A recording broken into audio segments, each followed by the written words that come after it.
पकड़ा, पकड़ के मार दिया। एक कहानी चाहिए, एक कहानी सुनाता चंद बरदाई। कौन सुनाता है? चंद बरदाई कौन सी बुक में? वो कहता है कि ना साहब यहाँ से पकड़ा था, पकड़ के गजनी ले गए। पकड़े कहाँ ले गए? और गजनी ले जाके उसकी दोनों आंखें निकाली, आंखें निकाल के जेल में डाल दिया। पृथ्वीराज को अंधा करके जेल में डाल। चंद बरदाई कहता है कि वो मेरा बहुत अच्छा दोस्त था पृथ्वीराज, तो मैं उसके पीछे पीछे गया गजनी। मैं गया यार, मुझे पता चला कि उसको जेल में डाल दिया और उसकी दोनों आंखें निकाल ली।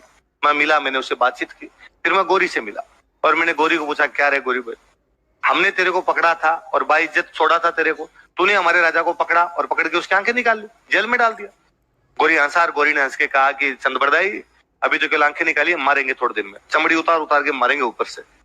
और ये तुम्हारी भारतीय संस्कृति है जो कहती है कि दुश्मन को छोड़ दिया जाना चाहिए। हमारी संस्कृति में दुश्मन के लिए कोई इस प्रकार का नाम नहीं। हमारे ये है कि दुश्मन को पकड़ लिया उसके बाद मारो, जितना तंग कर करके मार सकते हो उतना मारो, तुम तो मारेंगे इसको। चंद बरदाई कहता है कि मैंने गोरी को कहा कि भले ही तुम इसको मार रहे हो, अब तुमने पकड़ लिया, तुम जो करोगे वो होगा, पर यार हमारे राजा के पास में अद्वितीय शक्ति है।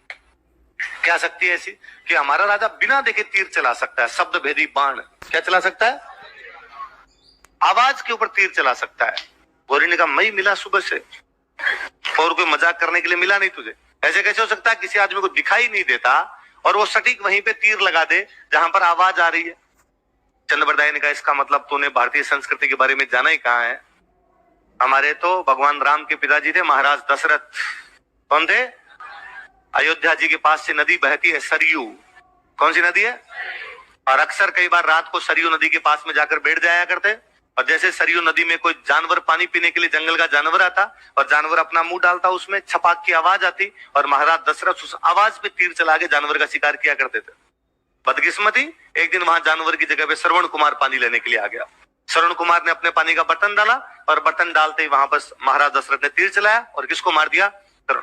मनुष्य की चित्कार सुन के भाग के गए और उन्होंने जाके देखा कि अरे एक युवक पड़ा पड़ा छटपटा रहा था। उन्होंने पूछा तुम कौन हो? युवक ने कहा कि इतना समय नहीं है कि मैं तुम्हें जवाब दे पाऊं, मैं अपने बूढ़े माता पिता को तीर्थ यात्रा कराने के लिए निकला था, उनके लिए पानी लेने के लिए आया था, मेरे बूढ़े माता पिता पानी का वेट करे होंगे, हे महाराज जाकर उनको पानी पिलाई।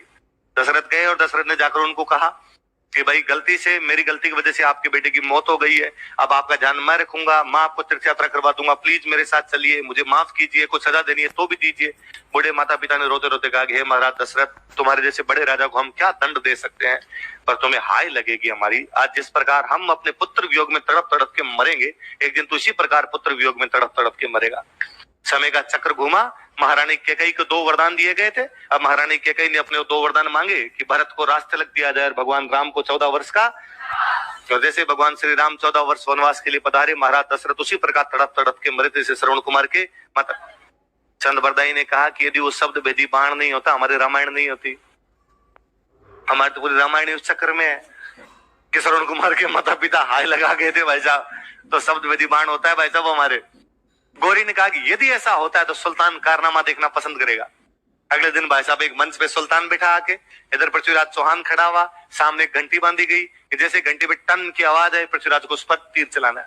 चंद बरदाई कहता है कि मैं पास में खड़ा था, मैंने पृथ्वीराज को कहा कि पृथ्वीराज अपने कोई तीर नहीं चलाना इस घंटी के ऊपर, तेरे साइड के अंदर गोरी बैठा हुआ है, अपने तो गोरी को सल्टा दे। पृथ्वीराज ने वापस कहा कि मुझे पता नहीं कितनी दूर बैठा, तो कितना खींचूं तीर, कैसे चलाऊं? उसने कहा वो मैं बता देता हूं। 4 बांस 24 गज अंगुलष्ट प्रमाण, ताऊ पर सुल्तान है मत चुके चौवाण।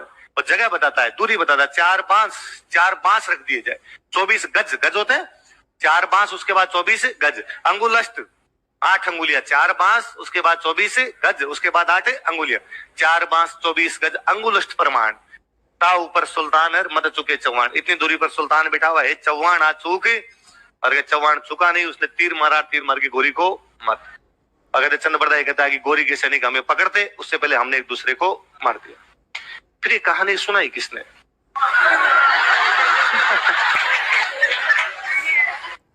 एक मूवी है हॉलीवुड की, पायरेट्स ऑफ द कैरेबियन, देखना कभी है ना, बहुत अच्छी।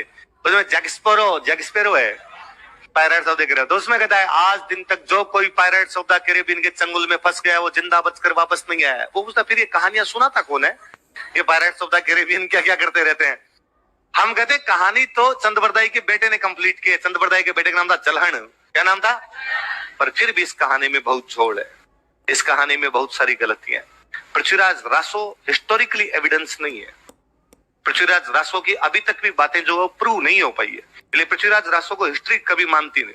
पृथ्वीराज रासो को हिंदी साहित्य का एक बहुत अच्छा काव्य माना जाता है, उसने बहुत अच्छा लिखा है।